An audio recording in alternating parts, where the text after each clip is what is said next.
Good morning, students. How are you all? I hope you are safe and healthy at home.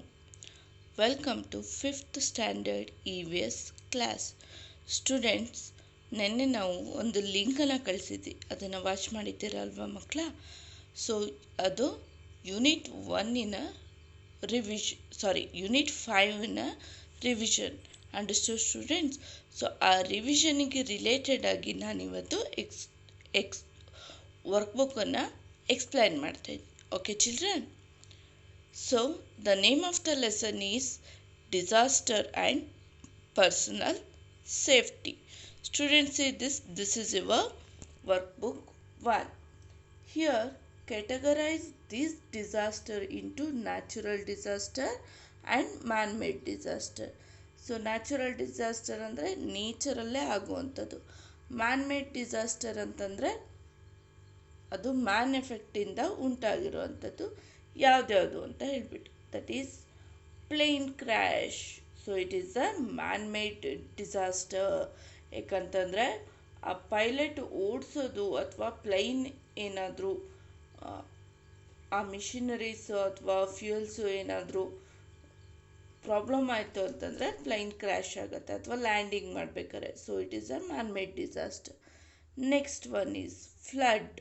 So ತುಂಬ ಮಳೆ ಬಂದುಬಿಟ್ಟು full ಎಲ್ಲ ಕಡೆ ನೀರು ಹರಿಯುವಂಥದ್ದು, ಅದು ಪ್ರಾಕೃತಿಕವಾಗಿ ಆಗುತ್ತೆ, ಅದನ್ನು ನ್ಯಾಚುರಲ್ ಡಿಸಾಸ್ಟರ್ ಅಂತಾರೆ. ನೆಕ್ಸ್ಟ್ ಒನ್ ಈಸ್ ಅರ್ಥಕ್ವೇಕು ಅಷ್ಟೇ, ಯಾರು ಮನುಷ್ಯ ಆಗಿರೋದಿಲ್ಲ ಅಲ್ವಾ? ಸೊ ಭೂಮಿಯ ತಾಪಮಾನ ಹೆಚ್ಚಾಗಿಬಿಟ್ಟು ಏನಾಗುತ್ತೆ, ಅರ್ಥಕ್ವೇಕ್ ಆಗುತ್ತೆ. ಸೊ ಅದು ಕೂಡ natural disaster. Next one is building on fire. So ಬಿಲ್ಡಿಂಗಲ್ಲಿ ಯಾಕೆ ಫೈರ್ ಆಗುತ್ತೆ ಅಂದರೆ ಸಮ್ ಎಲೆಕ್ಟ್ರಿಕಲ್ ಪ್ರಾಬ್ಲಮಿಂದ. ಆ ಬಿಲ್ಡಿಂಗನ್ನು ಮತ್ತು ಎಲೆಕ್ಟ್ರಿಕ್ ಫಿಟ್ಟಿಂಗನ್ನು ಯಾರು ಮಾಡಿರ್ತಾರೆ? ಮ್ಯಾನೇ ಮಾಡಿರ್ತಾರೆ. So it is a man made disaster. Next one is train accident. Train ಓಡಿಸೋರು ಯಾರು? ಮನುಷ್ಯರು ಅಲ್ವಾ? ಸೊ ಆ ಪ್ರಾಬ್ಲಮಿಂದನೇ ಅದು ಮ್ಯಾನ್ ಮೇಡ್ ಡಿಸಾಸ್ಟರ್ ಆಗಿರುತ್ತೆ. Understood students?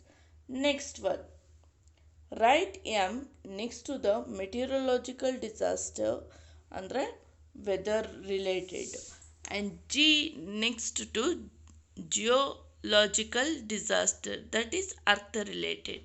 ಮೆಟೀರಿಯಲಾಜಿಕಲ್ ಅಂದರೆ ಯಾವುದಾದ್ರೂ ವೆದರ್ ರಿಲೇಟೆಡ್ ಆಗಿರೋದು. ಜಿ ಅಂತಂದರೆ ಜಿಯೋಲಾಜಿಕಲ್ ಡಿಸಾಸ್ಟರ್ ಅಂತಂದರೆ ಅರ್ಥಿಗೆ ರಿಲೇಟ್ ಆಗಿರೋದು. So cyclone, so it is a weather related, isn't it children? So ಇಲ್ಲಿ ನೀವು ಎಮ್ ಅಂತ ಮೆನ್ಷನ್ ಮಾಡಬೇಕು, ಯಾಕಂದರೆ ಇದು ವೆದರ್ ರಿಲೇಟೆಡಿಗೆ ಇನ್ನೊಂದು ಹೆಸರೇನಿದೆ, ಮೆಟೀರಿಯಲಾಜಿಕಲ್ ಡಿಸಾಸ್ಟರ್ ಅಂತ. ಅರ್ಥಕ್ವೇಕ್, ಸೊ ಇದು ಗ್ರೌಂಡಲ್ಲಾಗತ್ತೆ, ಹಾಗಾಗಿ ಅರ್ಥಲ್ಲಾಗತ್ತೆ, ದಟ್ ಈಸ್ ಜಿ ಅಂತ ಮೆನ್ಷನ್ ಮಾಡಬೇಕು. It is a geological disaster. Next volcanic eruption, ಇದು ಕೂಡ ಅರ್ಥಲ್ಲಿ ಇರುವಂಥ ಸೆಕೆಂಡ್ ಲೇಯರಲ್ಲಿ ಇರುವಂಥ ಮ್ಯಾಗ್ಮಾ ಹೊರಗಡೆ ಬರುತ್ತೆ, ಇದು ಕೂಡ geological disaster. Next one is flood. So it is a meteorological disaster. Understood students?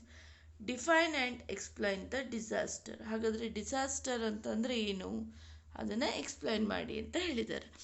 A disaster is a sudden accident or a calamity that causes injury.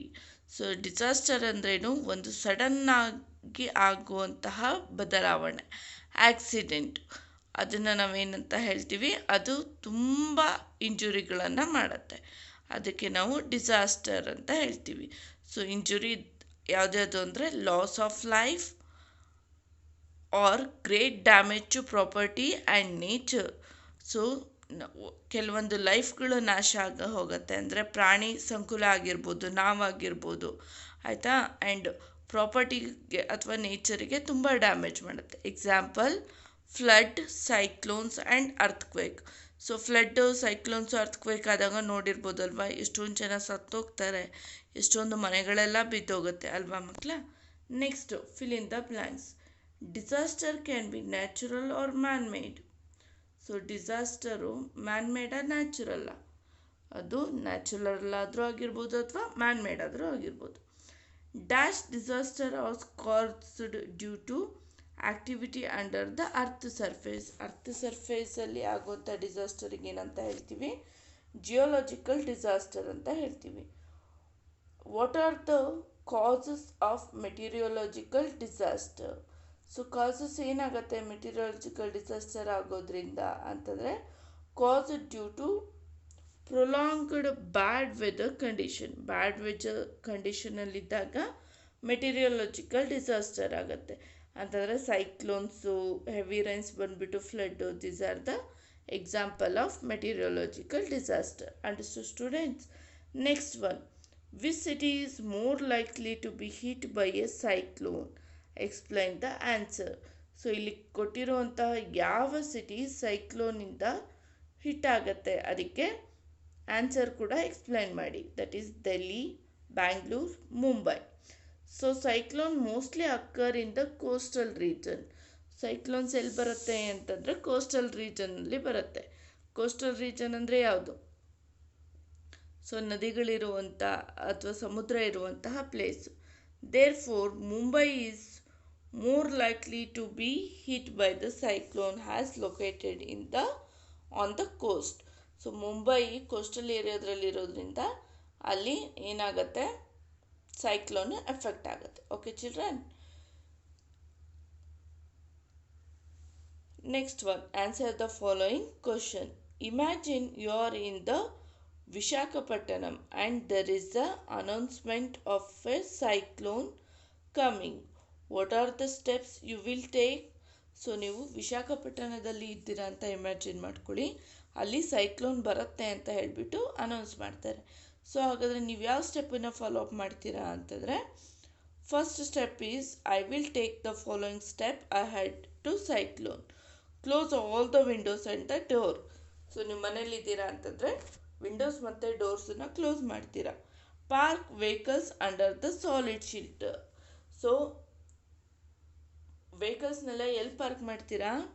So ಶೆಲ್ಟರಲ್ಲಿ, solid ಆಗಿರೋಂಥ ಶೆಲ್ಟರಲ್ಲಿ ಅಂತಂದರೆ ಒಂದು ಗೋಡೌನ್ ಆಗಿರ್ಬೋದು ಅಥವಾ ಏನಂತೀರ ನೀವು ಬಿಲ್ಡಿಂಗ್ ಆಗಿರ್ಬೋದು, ಅಲ್ಲಿ ನೀವು ಪಾರ್ಕ್ ಮಾಡ್ತೀರಾ. Have a well stocked first aid kit with in reach. So ನಮಗೆ ಸಿಗುವ ಹಾಗೆ ಫಸ್ಟ್ ಏಡ್ ಬಾಕ್ಸನ್ನು ಇಟ್ಕೊಂಡಿರಬೇಕು. Stay indoors and listen to emergency updates. So ಒಳಗಡೆನೇ ಇರಬೇಕು, ಏನಾದರೂ ಎಮರ್ಜೆನ್ಸಿ ಇದ್ದರೆ ಅಪ್ಲೋಡ್ ಮಾಡಬೇಕು. Understood students? Next one,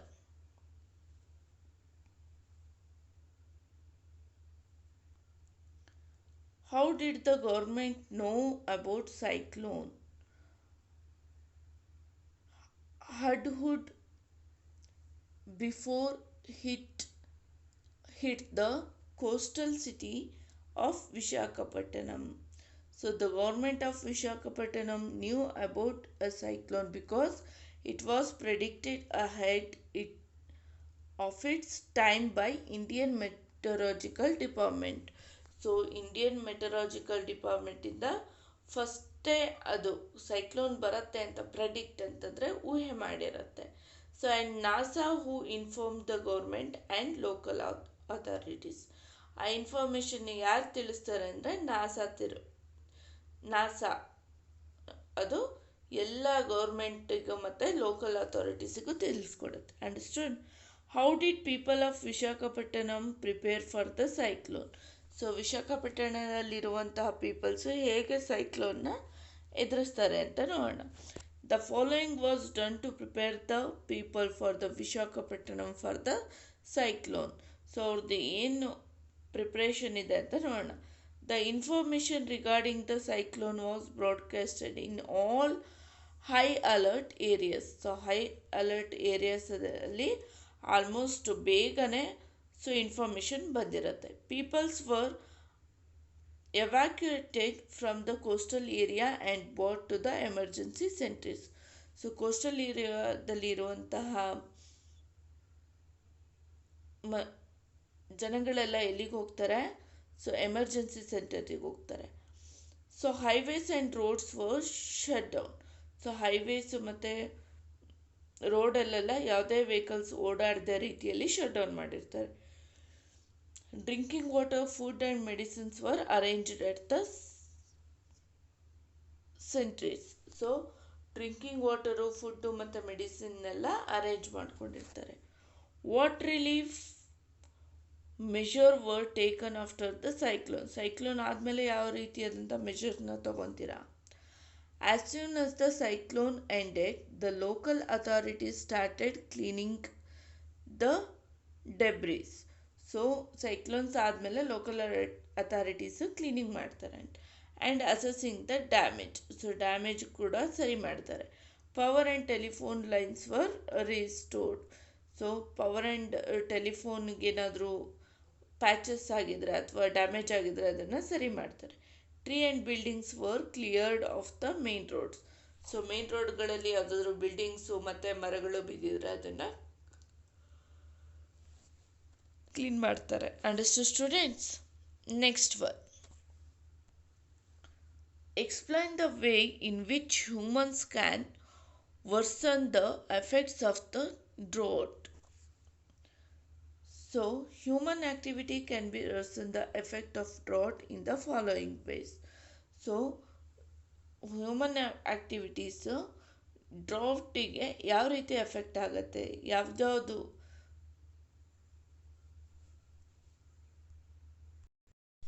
first reason is the deforestation ಅಂತಂದರೆ ಮರಗಳನ್ನೆಲ್ಲ ಕಡಿಯೋದ್ರಿಂದ ನಮಗೆ ಮಳೆ ಬರೋದಿಲ್ಲ, ಬರಗಾಲ ಉಂಟಾಗತ್ತೆ.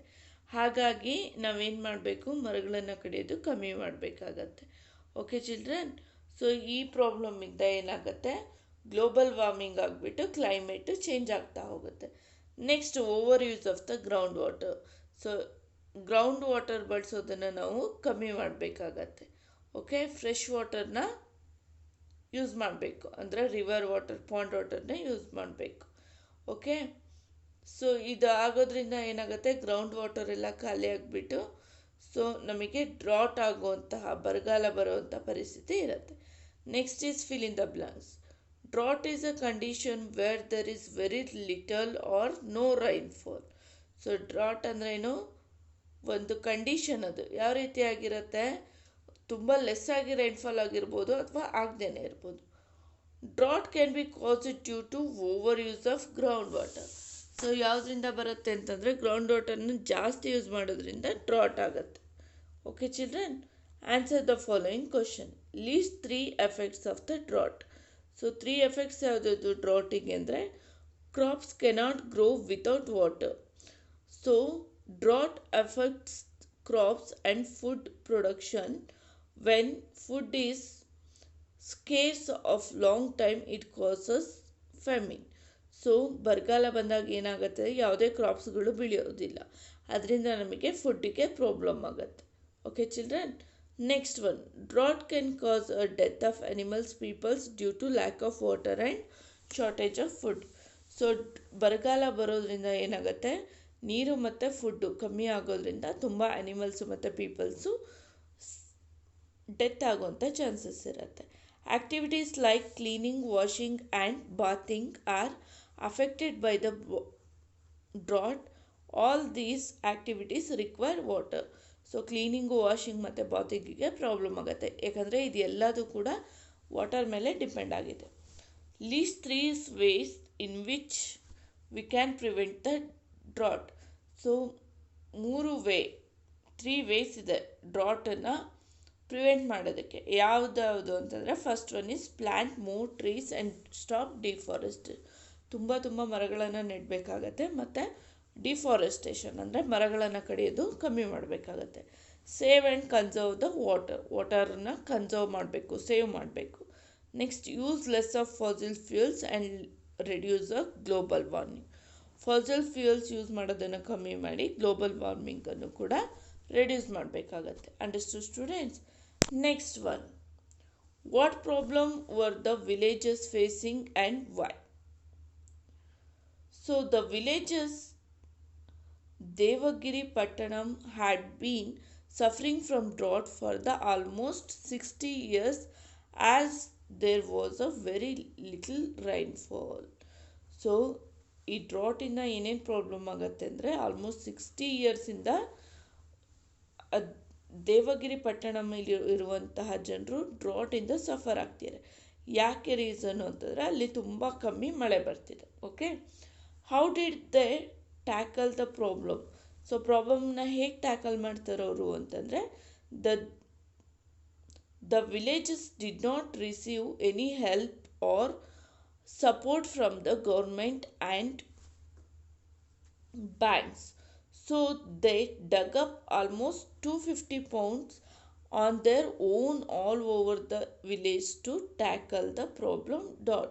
ಸೊ ಗೌರ್ಮೆಂಟಿಂದ ಬರುವಂತಹ ಬ್ಯಾಂಕ್ಸಿಂದ ಬರುವಂತಹ ಯಾವುದೇ ಫೆಸಿಲಿಟಿನೂ ಸಪೋರ್ಟ್ನು ಕೂಡ ಅವರು ತಗೊಳ್ಳೋದಿಲ್ಲ.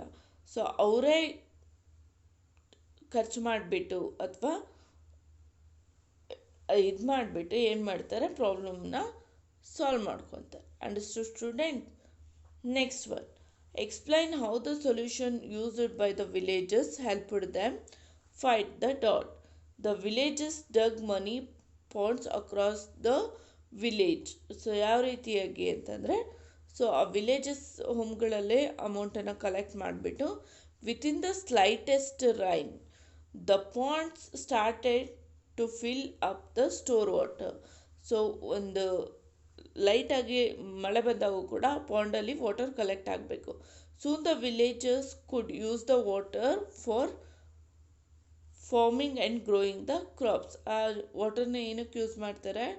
ಸೊ ಪ್ಲ್ಯಾಂಟ್ ಗ್ರೋಯಿಂಗಿಗೆ ಅಥವಾ ಫಾರ್ಮಿಂಗಿಗೆ ಯೂಸ್ ಮಾಡ್ತಾರೆ. They also bred a fish in the ponds as the additional food source. So food ಸೋರ್ಸಿಗೋಸ್ಕರ ಅದೇ ಪಾಂಡಲ್ಲಿ ಫಿಶನ್ನು ಕೂಡ ಗ್ರೋ ಮಾಡ್ತಾರೆ. Understood student? Students, I hope you understood the revision of Unit 1. Thank you. Have a nice day.